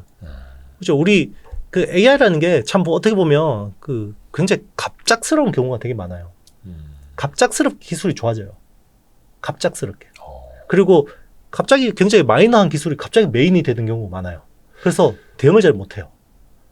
어떻게 보면 HBM도 네. 하이닉스가 삼성전자보다 먼저 준비해 놨었는데 네네. 한동안에는 너무 앞서간 거 아니야? 이러다가 그렇죠. 챗 GPT 3.5였죠. 네네. 3.5 버전 나오니까 야 저거였네. 그렇죠. 또 이렇게 돼서 확 거의 반년 사이 붐이 확 불고. 그렇죠. 근데 사실 챗 GPT도 3.0, 2.5 다 있었다고는 합니다만 그렇죠. 3.5가 나오니까 세상이 깜짝 놀랐던 거고. 물론 그렇죠. 공개가 이제야 된 겁니다. 사람들이 그러니까 GPT-1이라는 게 있었고 2가 있을 때는 아무도 몰랐는데 예. 3부터 다 난리가 났죠. 작년 말부터. 마치 아이폰도 1, 2 있었지만 그렇죠. 3부터 난리가 난 것처럼. 그렇죠. 뭐. 그러니까 이게 갑자기 성능이 이렇게 특이점이라는 걸 넘기 시작한 게 3부터거든요. 그러니까 특이점이 딱 그렇죠. 맞네, 그 특이점이라는 게 있었는데 아, 또 아무도 준비를 못 하고 있었잖아요. 네. 준비를 못 하고 있으니까 쇼티지가 나는 거죠. 혹시 제가 잘 몰라서 그런데 그 HBM 같은 경우에는 네. 전 공정도 네. 라인이 따로 만들어집니까? 완전히? 그렇죠. 네. 다르죠. 설계 자체가 다르고요. 설계부터. 네. 그러니까 DDR5 설계가 있고 LPDDR5 설계가 있고 다 달라요. 뭐 모바일용 이렇게 네. 다 따로. 왜냐하면 HBM 같은 경우는 처음부터 그 구멍을 뚫는 스페이스를 확보해야 되잖아요. 네. 그러면 그 주변에 있는 거는 회로들이 닫히면 안 되고 거기에 맞게 설계를 해야겠죠. 그러면 거기에도 전 공정에 투입되던 네. 소재 부품도 조금 다르게 들어간다라고. 그거보다는 후공정 단의 변화가 훨씬 큰 거죠. 그러니까 네. 전 공정에서는 별 네네. 큰 차이는 없고 네네, 맞습니다. 후공정은 훨씬 더 큰 차이. 훨씬 큰 변화가 있는 거죠. 그래서 아까도 말씀해 주셨습니다만 HBM이라는 데 딱 포인트를 두자면 네. 후공정 쪽에 투자를 하는 게 더 맞는 거고. 그렇죠. 그것 때문에 후공정에 조단위 투자를 하는 시대가 열린 거죠. 옛날에는 후공정 투자한다 그러면 뭐 한 500억, 1000억 투자하면 되는 거죠. 그냥 근데- 막 패키징 정도로만 네, 인식하고 막 그렇죠. 자르고 뭐 붙이고 뭐 이런 그렇죠. 것만. 근데 지금 코버스 이런 거를 투자하려면 조단위로 투자를 해야 되니까. 오. 네. 그러니까 이제 국내 오사트 업체라는 이제 후공정 업체들이 네네. 수혜를 못 보는 게 규모가 안 돼요. 그러니까 이 정도의 투자를 할 수 있는 회사는 TSMC나 글로벌 오사 중에 1, 2, 그러니까 ASE나 엠코어 정도밖에 없는 거죠. 근데 사실 작년에도 오사트 그러니까 외주 가공, 외주 후공정 업체들에 대한 주목 네. 거기를 주목해야 된다라는 이야기는 많이 나왔었는데 사실 그때는 챗 GPT가 공개되기 전이었고 그렇죠. 근데 사실 그 전에도 미세 공정의 한계가 있으니 오사트 업체들이 뜰 것이다라는 논리까지는 있었잖아요. 그렇죠. 그래서 그때도 솔직히 뭐 한미 반도체도 네네, 맞아요. 시가총액 조 단위로 이제 갔었고 그렇죠. 근데 거기에다가 AI 반도체가 얹어지면서 더 크게 폭발을 하는 거네요. 맞아요. 야. 그러니까 원래 그 어드밴스드 패키징은 갈 수밖에 없는 방향이에요. 네. 왜냐면 이게 자율주행차가 되든 XR이 되든 반도체를 한 대 다 모아서 덩어리로 만들어야 되거든요. 옛날처럼 다 따로따로 만들어가지고 이렇게 떨어뜨려 놓을 수가 없어요. 스페이스 자체가 없기 때문에. 그런데 원래 중요한 건데 이게 하나 더 폭발하게 된 게 AI 때문에 더 폭발한 거죠. 네. 이게 사실 근데 우리 측면에서 보면은 지금 AI 반도체 계속 그래도 사실 이게 프로세서 그러니까 네. 시스템 반도체가 아니라 네. 메모리 반도체 중에서도 HBM으로만 포인트가 사실 우리 이야기도 지금 거의 맞춰져 있는 것 같거든요. 그렇죠. 그냥 한국이라는 특성 때문에 그런 네네. 걸까? 꼭그 외적인 것도 있을까요? 뭔가 여기서 이제 확장의 아이디어로 보면 예. 삼성 파운드리를 주목해야 돼요. 음. 왜냐하면 기존의 그 AI용 프로세서는 그 X86 계열이라고 하죠. 네. 그 엔비디아하고 AMD하고 인텔 세 업체밖에 없어요. 네. 근데 인텔은 사실 미미하죠. 그러니까 사실상 지금은 엔비디아가 거의 독점이고 네. AMD가 한번 이렇게 앵겨 붙어 볼까? 요 정도의 구도예요. 네. 그런데 지금 요 파운드리를 다 TSMC에서 하죠. 네. 근데 TSMC 팹이 부족해요. 최근에 리사수 AMD CEO가 대만으로 급하게 넘어가서 네. 코어스 캐파 좀 주세요. 어. 그리고 이번에 TSMC 2분기 실적 컨퍼런스 콜에서도 다 안 좋아요. 그런데 AI만 무지하게 좋아요. 아. 단기적으로도 좋고요. 중장기적으로도 좋아요. 라고 코멘트를 했거든요. 그런데 그러니까, 예. 수요를 우리가 공급이 못 따라가는데요. 그 병목이 코어스예요. 라고 이야기했습니다. 그렇죠. 얼마 전에도 TSMC가 실적 발표 이후에 컨콜 통해서 그 이야기를 공식화했고 네. 전반적인 그 시스템 반도체 쪽 시장 회복이 좀 생각보단 더디다. 네. 근데 AI 쪽은 아니다. 아니다. 그쪽은 쇼티지. 그렇죠. 없어서 못 만든다. 그렇죠. 그러니까 붕어빵 만드는 기계 이게 꽉 차 있는 거죠. 그렇죠. 심지어 SK 하이닉스가 지금 엔비디아의 GPU에 HBM3를 독점하잖아요. 네. 그래서 엔비디아가 선지급금을 1조 원 정도 투자해줬다라는 이야기가 있습니다. 아, 뭐 이걸로 공식- 라인 네. 더 늘려주세요. 네. 이런 식으로. 왜냐하면 하이닉스가 돈이 없어가지고 네. 최근에 그래서 청주 팹에 TSV 라인을 2배로 캐파를 늘린다라는 이야기가 나왔고요. 음. 그리고 삼성도 당초 계획보다 지금 그 어드밴스드 패키징 투자를 2~3배로 늘린다고 이야기를 했습니다. 네. 그만큼 지금 쇼티지가 심각한 거고요. 그리고 전공정 단에서 보면 지금 엔비디아도 그렇고 AMD도 그렇고 TSMC에다가 선단 공정 팹을 확보하기가 쉽지 않아요. 네. 선단 공정 자체. 왜냐하면 TSMC의 선단 공정에서 제일 중요한 고객은요, 애플이에요. 그렇죠. 그러니까 애플이 25%, 30%를 채우기 때문에 네, 네. 특히나 3나노 공정은 애플한테만 100% 줘요. 아하. 네. 엔비디아하고 AMD한테는 4나노부터 주거든요. 그러니까 삼성 쪽에 멀티 파운드리 때문에 찾아오는 거죠. 최근에 그래서 계속해서 삼성 파운드리 쪽에 수율이 올라가고 고객사들 뭔가 많이 온다라고 이야기 나오는 게 그것 때문인 거죠. 삼성 파운드리는 수혜주라든지 네. 낙수 효과의 밸류 체인은 또 어떻게 봐야 됩니까? 삼성이 못하는 거에서 기회가 있어요. 삼성이 못하는 거예요. 삼성이 TSMC보다 못하는 게 물론 이제 선단 공정도 밀리죠. 뭐 음. 기술 격차가 2년 이상 있다고 봐야 되는 건데 그러면 삼성이 파운드리를 잘하기 위해서는 해결해야 될 우선 과제가 2개가 있어요. 네. 첫 번째가 칩 리스 생태계예요. 칩 리스 생태계라는 게 뭐냐면 IP 생태계. 네. 그리고 디자인 솔루션 파트너스 뭐 이런 쪽. 네, 네, 네. 그러니까 뭐 그러니까 칩을 설계하려면 팹리스들이 설계하려면 자기들이 그냥 칩을 생짜로 100% 다 설계하진 않아요. 네, 네, 네. 자기네 칩을 설계하면 한 15에서 20% 정도만 신규 설계고요. 나머지는 IP 블록을 라이센스해서 사와요. 네, 네. 그러면 그 IP를 파는 회사들이 있겠죠. 그게 대표적인 게 뭐 영국의 암 같은 회사죠. 네. 근데 국내에도 그런 회사가 있습니다. 약간 암처럼 중요한 건 아니지만 IP를 파는 칩셋 미디어 그리고 오픈 엣지 테크놀로지 네. 이런 회사들이 향후 기회가 생길 수도 있겠죠. 삼성 파운드리가 좋아지면. 그리고 이제 디자인 솔루션 파트너스는 뭐냐면 팹리스 업체들이 이제 설계를 하면요. 이거는 거의 그냥 프로그래밍이에요. 네. 그러면 요거를 칩으로 레이아웃을 해줘야 되거든요. 그렇죠. 칩 그거를 해주는 회사 그리고 파운드리하고 이 팹리스를 중개해주는 그런 역할. 그런 것들을 DSP가 하는데 국내 이제 가온칩스나 뭐 코아시아 그리고 AD 테크놀로지 이런 회사들이 하는 거고. 그런 회사들도 많이 올랐어요. 이 많이 올랐어요. 지금 맞아요. 투자에 예. 절대 이런 거 유의하셔야 되고요. 그러니까 칩리스 생태계가 하나 취약하고요. 또 하나 취약한 게 어드밴스드 패키징. 세계에서 어드밴스드 패키징 제일 잘하는 회사가 TSMC예요. 아, 네. TSMC가 압도적으로 잘합니다. 그래서 코어스 쪽으로 다 붙는 거고요. 근데 코어스가 너무 캐파가 부족해요. 그러니까 삼성 니네 좀 어떻게 안 되니? 라고 기다리는 게 iCube하고 H큐브 같은 거. 그게 코어스하고 비슷한 2.5D 구조거든요. 네. 그래서 삼성이 그쪽 투자를 많이 하겠다는 거죠. 그래서 전공정단에서는 엔비디아나 AMD를 좀 약간 로엔드 쪽 칩을 생산해주고 후공정을 어드밴스드 패키징을 해주고 그렇게 하는 거죠. 그래서 사실 삼성은 어드밴스드 패키징 기술이 되게 떨어져요. 되게 뒤처져 있습니다. 그래서 네, 네, 네. 협력 파트너로서 엠코 테크놀로지가 유력하게 부상하고 있죠. 세계 위 5사 업체고 엠코는 그 원래 안암 반도체였는데 네. IMF 때 미국으로 팔렸어요. 매각된. 네. 그래서 국내 생산 시설이 많습니다. 그쵸, 그쵸. 예. 송도인가? 인천 어디 쪽에 네, 많이 송도하고 있는 광주 이런 데 큰 공장들이 있어요. 그리고 아. 실제로 지금 베트남에 2조 정도를 투자해서 큰 공장을 짓고 있는데 엠코는 근데 네. 상장이 미국 나스닥 상장돼 있습니다. 나스닥, 네. 나스닥. 그러니까 요거 이제 거의 한국 기업인 줄 알고 계신 분들도 네네. 많아가지고. 근데 뭐 회장님도 한국 분이시니까. 아. 네. 그래서 어떻게 보면 이제 패키징 쪽은 빠지지를 않네요. 그렇죠. 파운드리 얘기할 때도 빠지질 않고 HBM 얘기할 때도 빠지지를 않고. 쇼티지라고 할 때는 안 빠져요. 쇼티지가 해결되는구나라고 할 때 빠지죠. 차량 반도체와 똑같습니다. 아니 그 빠진다는 얘기가 네, 주가가 빠지는 게 아니라 네. 어디서 이 얘기가 빠지질 않아요. 그렇죠. 이 네. 얘기가 맞습니다. 여기서도 수혜 저기서도 수혜. 그렇죠. 아 그래서 이렇게 많이 올랐구나. 그렇죠. 그래서 주가도 안 빠지고 얘기에서도 안 네네. 빠지고. 맞습니다. 어드밴스드 패키징 쪽도.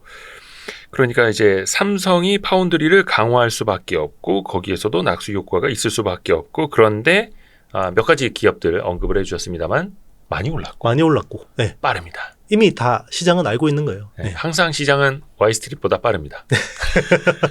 그래서 1월에 책을 보신 분들은 네, 아. 조금 수익이 아, 많이 또 이렇게 괜찮게 깔때기를 났죠. 대시네. 네네 맞습니다. 야, 근데 여기서도 경쟁 구도가 또 네. 뭐 약화되지는 않더라고요. 파운드리도. 네네 맞습니다. 뭔가 잘 될 것 같다. 호황에 접어든다 하면 이제 막 뛰어들지 않습니까? 그렇죠. 물론 파운드리라는 게 하루 이틀 만에 되는 건 아니고 네네 지금도 삼성이 저 TSMC 점유율을 못 잡고 있는 이유가 삼성마저도 힘든 거잖아요. 네네 수율 측면에서도 그렇고.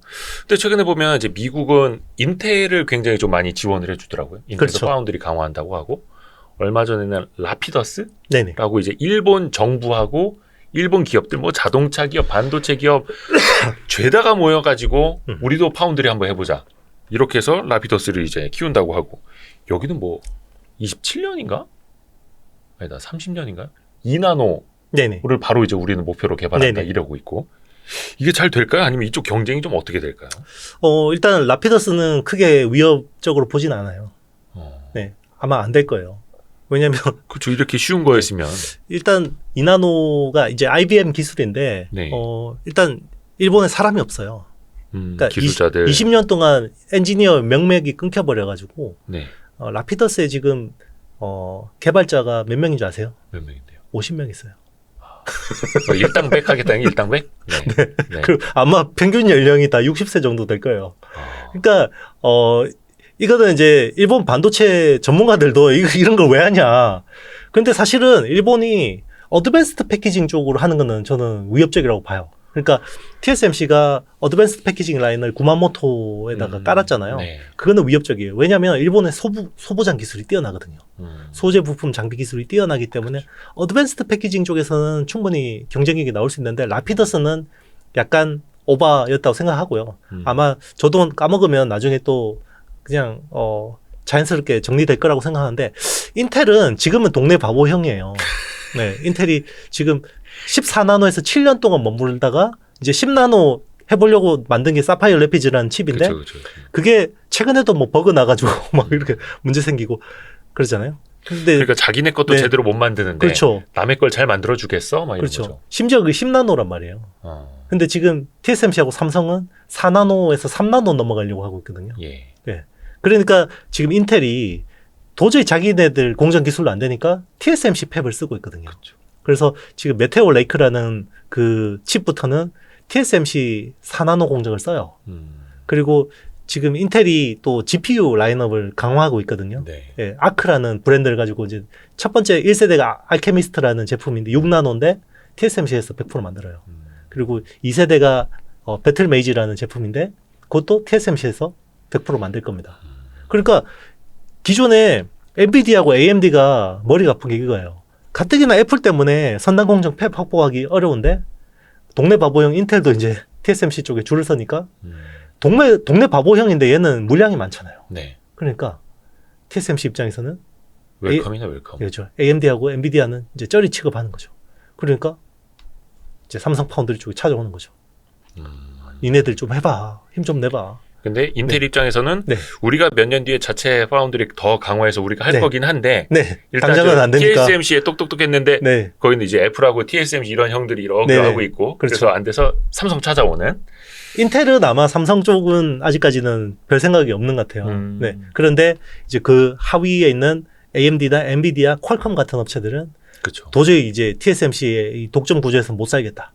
멀티 파운드리를 화해야겠다라고 해서 찾아오는 거죠. 그래서 삼성한테 좀 맞습니다. 문이 열리는 거고. 그렇죠. 인텔은 그럼 그때까지는 어떻게 버틴다는 거예요? 인텔은 이제 당장은 3단 공정은 TSMC 공정을 쓰고 예. 우리가 열심히 기술 개발해서 따라잡겠다라는 건데 네, 이제 안 믿죠 시장에서. 사실 파운드리가 그렇게 쉬운 게 아니죠. 쉬운 그렇죠. 게 아니죠. 기본적으로 인텔은 공정 기술도 떨어지는데 조직 문화가요. 평생 값만 하는 애들이에요. 아, 네.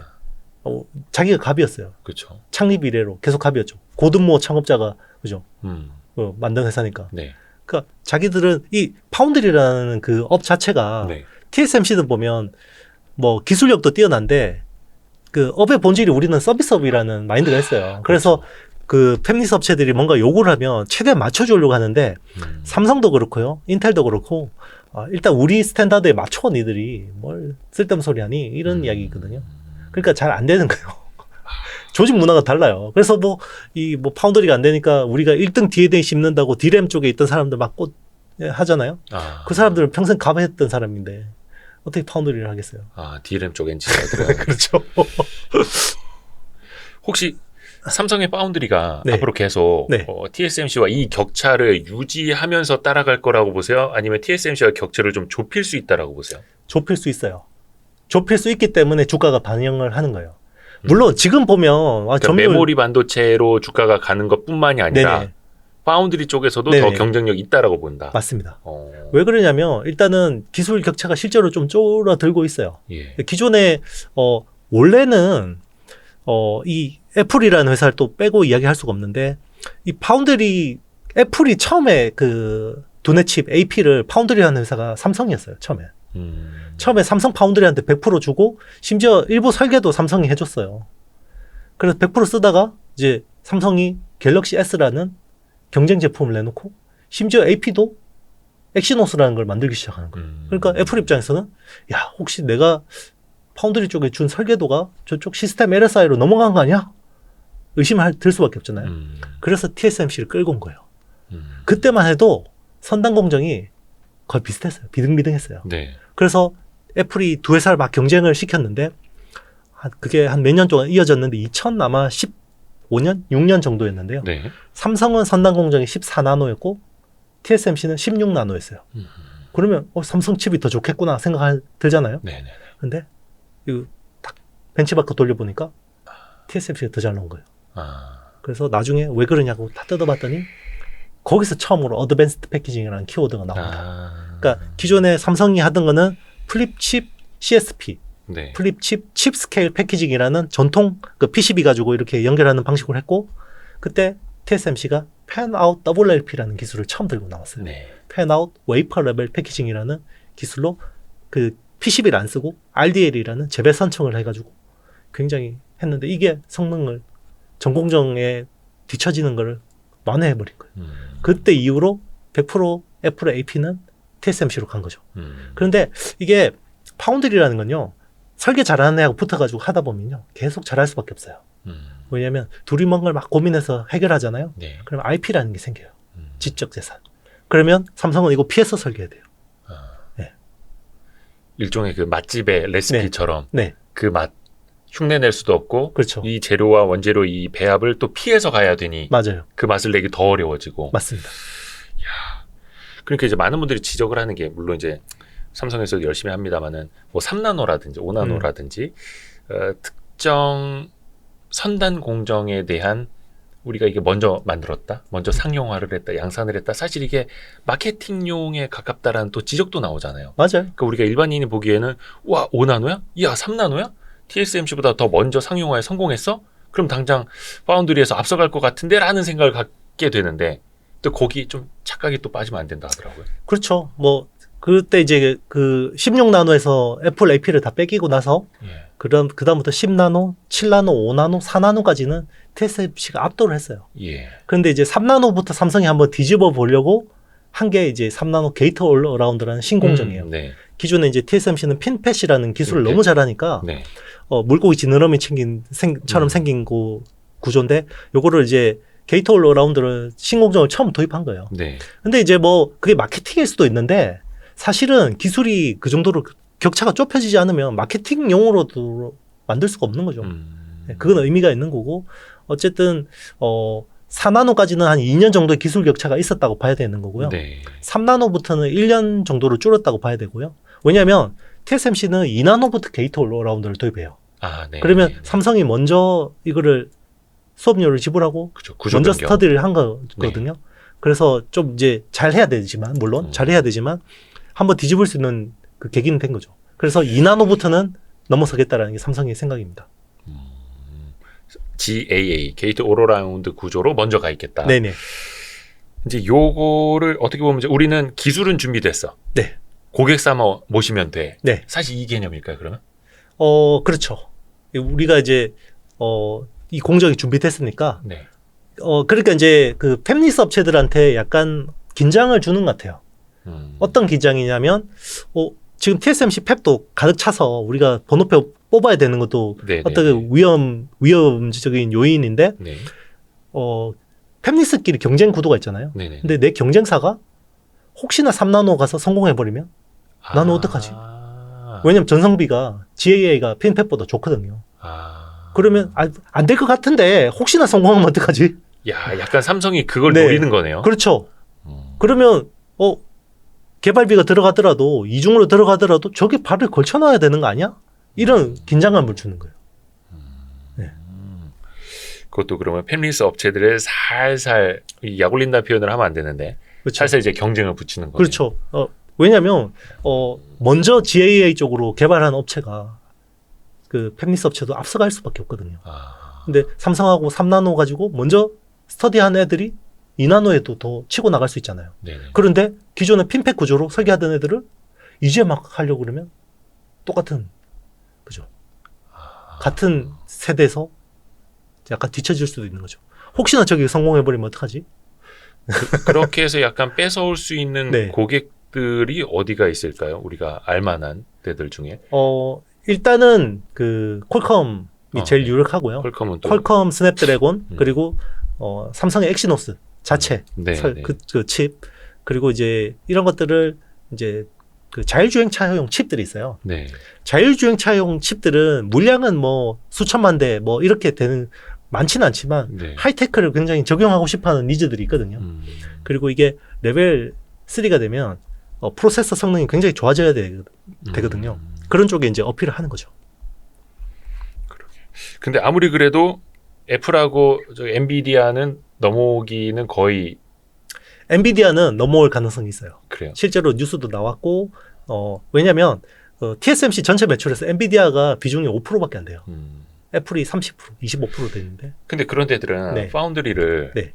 그 양쪽으로 더블 벤더로 줄 네. 수도 있습니까? 아니면 옮겨갈 때 그냥 확 옮겨가야 되는 거예요? 보통은 양다리 걸치죠. 양다리. 예. 그게 가능한 거예요? 그렇죠.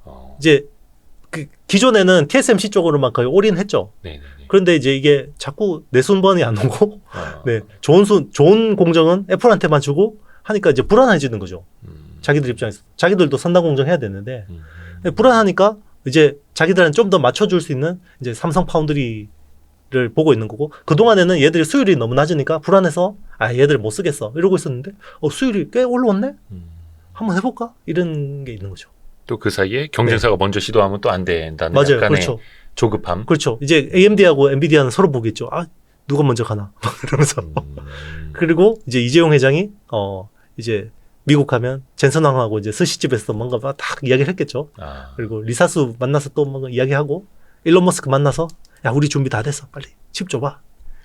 그런 것들 실제로 뉴스가 나오잖아요. 네. 근데 이건 약간 뭐 결이 다른 이야기고 뭐 테크 이야기는 아닌데 뭐 리사 수라든지 젠슨 황 다 이제 중국계. 네. 더 정확히 말하면 대만 네네. 출신이잖아요.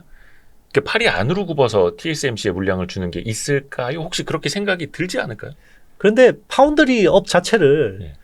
TSMC는 창업 때부터 파운드리 하려고 만든 회사였어요. 아, 애초에. 네, 그때는 아무리 공정이 좋아도 인텔이다 삼성 찾아가면 뭐야? 할 수도 없었고. 네, 취급도 안 해주는. 또 하나가 네. 최근에도 많이 기사화가 됐습니다만 우리 그 제드래곤 형님 네네. 이재용 회장이 일론 머스크 네. 테슬라 CEO를 만났습니다. 네. 같이 사진도 찍었고 네. 그래서 저 자율주행 칩을 이제 삼성 파운드리가 가져오나 좀 기대감이 상당히 좀 커졌더라고요. 네네. 대표님은 보시기에는 어떨 것 같으세요? 그러니까 실제로 할 가능성도 높아요. 음. 왜냐하면 현재 지금 3세대 FSD 풀 셀프 드라이빙 칩을 삼성 오스틴 팹에서 14나노로 해주고 있거든요. 네네. 근데 이제 사실 앞으로 그 자율주행차 쪽 칩이 중요해질 건 알잖아요. TSMC도. 그래서 TSMC도 테슬라 칩은 물량이 얼마 안 돼도 굉장히 적극적으로 유치하려고 했었어요. 아 물량이 얼마 안 네, 돼도 물량이 일단은 얼마 안 되는데도 상징적인 맞습니다. 왜냐하면 어. 그 자율주행차 쪽으로 이제 스터디를 해놓기에는 가장 좋은 파트너거든요. 그렇죠. 그래서 이제 7나노 쪽은 TSMC에서 가져간다 이야기가 있었는데 이번에는 또 뭐 뉴스가 또 삼성이 한다 이런 이야기 나왔는데 확인은 뭐 해봐야 되죠. 시간 좀 나중에 지나서 이게 확인이 될 것 같은데. 그러면 뭐 나중에 뭐 도조 컴퓨터라든지 네네. 또 테슬라는 자체 AI 칩도 개발하고 있으니까 미래를 봐서는 당장 돈은 안 돼도 사이즈는 작아도 무조건 잡아야 되는 고객인 거네. 그렇죠. 테슬라는. 네. 도조는 일단 TSMC에서 하고 있는데 아 그래요. 네, 그거는 도조는 이제 슈퍼컴퓨터용 칩이고요. 예, 예, 서버에 예. 쓰는 거고 FSD는 이제 자율주행차용 두뇌 칩이니까 네. FSD는 삼성에서 하고 있었고 이제 도조 칩은 TSMC에서 하고 있었는데 이것도 가져오고 싶겠죠. 삼성 입장에서는. 아하. 네. 최근에 보면 삼성 파운드리가 기존에는 LP 라인이라고 해서 로우 파워 쪽, 그러니까 모바일 AP나 네. 자율주행차용 칩 쪽으로만 주로 라인을 하다가 최근에 HPC, 하이 퍼포먼스 컴퓨팅 쪽으로 라인업을 강화하고 있어요. 네. 그게 SF4X라는 라인이 HPC 라인이거든요. 아, 먹기 어려워. 네, 아우, 그거는 이제 X86 계열, 기존의 엔비디아, 네. 인텔, AMD 같은 칩들을 생산해 줄 수 있는. 네. 그러니까 암코어 쪽하고 X86 쪽하고 달라요. 네. 네, 그런데 이제 기존에는 암코어 쪽만 주로 하고 있었는데 최근에 X86 쪽 라인업을 강화하고 있죠. 그거는 AMD나 엔비디아나 네, 이런 쪽을 염두에 두는 거죠. 약간 저도 좀 한계에 다다른 게 이게 네. 반도체도 꾸준히 공부하고 이 새로운 용어들하고 막 하지 않으면 이게 따라가기 힘듭니다. 네, 그렇죠. 그래서 저는 그래서 이 IT의 신 이거 보시면서 저 많은 구독자분들이 저거 다 이해를 하고 계실까라는 생각도 들고 네, 물론 이제 책을 보시면서 열심히 공부하시면 따라갈 수 있겠습니다만 그래서 저도 열심히 반도체 쪽 공부를 또 하고 책을 열심히 읽고는 있는데 이게 결론적으로 네, 아까 우리 전공정, 후공정 그리고 뭐 종합 반도체 기업들이 있겠고 파운드리도 이야기를 했고 많은 이야기를 했는데 혹시 대표님 입장에서 네, 반도체 내에서도 이제 밸류체인이 굉장히 많지 않습니까? 그렇죠. 뭔가 우선순위를 네, 좀 나누자면 네, 나는 이렇게 한번 줄을 세워보고 싶다. 내 대표님만의 생각 네. 그건 좀 어떨까요? 일단 지금 밸류에이션으로 봤을 때는 뭐 이렇게 매력은 좀 떨어지지만 그 기술 중요도로만 말씀드리면요. 네. 지금은 전공정에서는 EUV 쪽 서플라이 체인이 제일 중요하고요. 그러니까 노광이라고 하죠. 극자외선. EUV 쪽에 있는 서플라이 체인들하고 그리고 어드밴스드 패키징. 그쪽 서플라이 체인이 제일 중요해요. 네. 그러니까 전공정은 EUV, 후공정은 이제 어드밴스드 패키징. 네. 이쪽을 보는 게 맞죠. 그런데 이제 밸류에이션 매력으로 본다 그러면 그러니까 이제 뭐 기술의 중요도는 상대적으로 낮지만 가격적인 메리트가 있다고 보면 프로세스 케미칼류들이 괜찮은 것 같아요. 프로세스 케미칼이요? 네, 그러니까 반도체 공정에서 쓰는 케미칼들. 예를 들면 뭐 동진 세미캠의 EUV용 PR, 예. 한솔 케미칼이 이제 게이트 올 어라운드에서 필요한 초산계 에천트, 그리고 저기 솔브레인이네요. 제가 잘못 말씀드렸어요. 한솔 케미칼이 아니라 솔브레인. 네, 솔브레인이 이제 초산계 에천트, 그리고 한솔 케미칼이 여기 이제 그 어떤 파티클들을 씻어주는 고순도 과산화수소 이런 것들. 그런 회사들이 상대적으로 네, 아직까지는 밸류에이션 매력은 있는 것 같습니다. 전 공정은 EUV 빼놓고 볼 수가 없고 후 네. 공정은 어드밴스드 패키징. 그렇죠. 그리고 EUV하고 같이 페어링해서 가는 게 EUV가 되면 증착 쪽도 많이 바뀌어요. 왜냐하면 네네, 그렇죠. 기존의 CVD에서 ALD라는 원자층 증착으로 그렇죠. 바뀌거든요. 그러니까 기존에는 분자 단위로 증착을 하다가 이제 원자 단위로 증착을 할 수 있게 되는데, 그러니까 ALD라는 게 증착 성능은 굉장히 좋은데 방막 성능은 좋은데 그동안 못 썼던 이유가 이게 공정 시간이 되게 오래 걸려요. 그런데 EUV를 쓰면 기존에 뭐 코드러플 패터닝 할 때보다 마스킹 수가 줄으니까 공정 시간을 이제 증착에 할애할 수 있는 시간이 좀 더 생기니까 아하. EUV하고 ALD가 같이 페어링해서 가는 거거든요. 아하. 그래서 그러면 ALD 쪽은 뭐 유진테크나 주성 엔지니어링이나 오니가 IPS 같은 업체들이 하는 거고, 그리고 이제 ALD 할 때 필요한 소재가 하이케이라는 소재가 있는데 네. 뭐 그런 쪽은 뭐 레이크 머티리얼즈나 뭐 DNF 뭐 이런 회사들이 하죠. 너무 많은데 이거 적다가 지금 제가 이게 펜이 이게 전자펜이 다 다를 것 같은데. 네. 아니 뭐 그니까 밸류에이션은 여러분들이 직접 이렇게 하셔야 되고요. 네. 맞습니다. 사라는 이야기 절대 아닙니다. 근데 이게 사라고 해도 진짜 이렇게 많은 종목을 어떻게 살까요? 아니, 지금 그렇죠? 뭐한 100만 원씩만 네. 투자를 해도 이거 네, 몇천만 원이 필요하겠어. 그렇죠. 너무 많아가지고. 그렇죠. 네. 그래서 더 복잡합니다. 네네. 그거 있던가? 그 반도체 소부장 ETF가 따로 있던가? 그렇죠. 있죠. 있나요? 뭐 신한에서 나온 것도 있고 아. 미래셋도 있고. 네, 그렇죠. 차라리 그게 더 뭐 그것도 괜찮습니다. 네. 아니면 진짜 어드밴스드 패키징 네. ETF라든지 그런 게 아마 나오지 않을까요? EUV 네. ETF라든지 그렇죠. 나중에 나올 것 같아요. 그런 거. 그렇죠. 이게 왜냐면은 반도체 쪽도 저도 ETF 투자로 하려고 이렇게 보니까 어디에는 하이닉스가 빠져 있고 맞아요. 막 이런 것도 있어가지고 그렇죠. 물론 이제 구성 종목을 잘 보고 다들 이제 투자를 하시겠습니다만 그래서 좀 헷갈리더라고요. 그렇죠. 그래서 비중 잘 봐야 돼요. 그러니까 네. ETF라고 해서 막 사면 안 되고 거기서 그 종목별 비중 잘 봐야 돼요. 그렇죠. 그리고 또 네. 어떤 뭐 변동성을 좋아하시는 분들도 계실 거고 뭔가 초과 수익 측면에서 보면은 삼성전자 하이닉스보다는 소부장을 더 택하고 그렇죠. 싶은데 ETF로는 약간 좀 아쉬운 게 있고 그렇죠. 약간 좀 현실적으로 근데 요즘에 뭐 증권사에서 열심히 하니까 그런 네네네. ETF들이 다양해질 것 같아요. 오히려 그게 더 속편할 네네. 수도 있겠고 맞습니다. 우리 혹시 IT의 신인데 네. IT 말고도 네. 혹시 이렇게 괜찮게 보시는 섹터라든지 산업이 또 있을까요? 뭐 IT라고 안 하지만 사실 뭐 테크 산업이 요즘에는 다 컨버전스 되니까 다 이제 보긴 하는데요. 방산이나 이런 쪽도 저는 좋게 보고요. 그리고 뭐 이제 그 엔터 미디어 엔터 쪽도 좋게 봐요. K-팝이나 K 콘텐츠 쪽 이런 쪽 좋게 보는데 사실은 이제 저 테크라고 하지만 우리는 테크 그러면 하드웨어만 생각하잖아요. 근데 그렇죠. 미래를 보는 관점은 키워드가 딱 중요한 키워드 4개가 있어요. 네. CPND. CPND. 네. 콘텐츠 플랫폼 네트워크 디바이스. 네네네. 네. 근데 콘텐츠는 요게 보면 통신 세대로 하는 이야기를 해볼게요. 옛날에 아날로그 우리 모토로라 벽돌폰 쓰다가 네. 요게 디지털 통신이 되면서 문자를 보내기 시작했어요. 네네네. 그죠? 그리고 3G 통신이 되면서 통신 속도가 빨라지니까 사진을 보내기 시작했죠. 그러면서 페이스북이라는 플랫폼이 떴어요. 그렇죠. 네, 싸이월드하고 이런 거. 그 다음에 4세대 통신이 되면서 LTE가 되면서 통신 속도가 빨라지니까 그렇죠. OTT, 유튜브 같은, 넷플릭스 같은 플랫폼이 떴죠. 그리고 스마트폰이라는 디바이스가 생겼죠. 그죠? 그러면서 OTT를 통해서 BTS라는, 그죠? 어마어마한 스타가 그렇죠. 만들어졌고. K-팝, K 콘텐츠가 떴죠. 5G가 되면서 통신 속도 빨라지니까 자율주행차, 로봇, 메타버스 같은 새로운 디바이스가 나오죠. 네. 이제 6G가 되면 저궤도 위성 기술에다가 로봇, 자율주행차, 메타버스 이런 것들이 뜨는 거예요. 그러니까 이게 CPND라는 4가지 요소에서 이제 플러스 알파가 생긴 거죠. AI. 그렇죠. 그럼 쉽게 이야기해보면 그래요. 우리가 옛날에 디바이스를 쓸 때 생각해보면요. 모든 디바이스가 통신이 되진 않았어요. 그래서 우리 MP3 플레이어나 PMP 같은 것들은 PC하고 연결해서 데이터를 받았죠. 네. 근데 지금은 이어폰에도 다 통신되죠. 초연결이 됐어요. 그렇죠. 그 초연결을 타고 내려오는 게 소환되는 게 AI. 서버 클라우드에서 얘를 소환시켜서 연산을 시키는 거예요. 그럼 거기서 어떤 중요한 역할을 하는 애들이 나올 거라는 거죠. 그러면 그 CPND에서 관점에서 보면 돼요.